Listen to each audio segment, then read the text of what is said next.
আমরা এখনো ধ্বংস হয়ে যাই নাই, কাদের সিদ্দিকী লতিফ সিদ্দিকী এখনো ধ্বংস হয় নাই। উত্তপ্ত হয়ে ওঠে নারায়ণগঞ্জের চাষারা। নেতাকর্মীরা মিছিল বের করলে তাতে পুলিশ বাধা দেয়। এক পর্যায়ে সংঘর্ষ চলে, দুপক্ষে ধাওয়া পাল্টা ধাওয়া শুরু হয়। সারা বাংলাদেশের নতুন করে উত্তেজনার ঢেউ।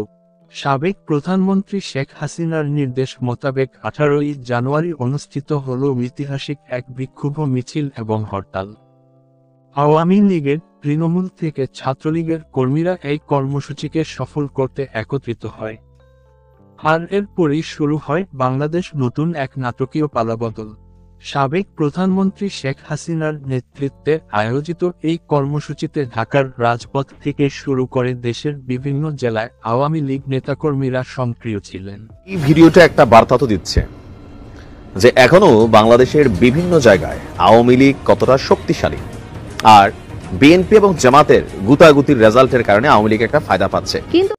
তবে এই কথাটা সত্যি যে মিছিলে বিএনপি নেতা কর্মীরা হামলা করে আওয়ামী লীগের নেতাকর্মীদের গাড়িবহরে। গ্রেফতার করা হয় বহুত নেতাকর্মীকে। তবে এরই মধ্য দিয়ে আওয়ামী লীগ নেতাকর্মীদের শক্ত হতে আহ্বান করলেন কাদের সিদ্দিকী।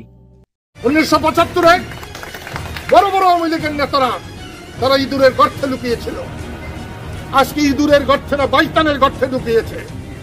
আমি বলবো তোমরা এই গর্তে লুকিয়ে থেকো না।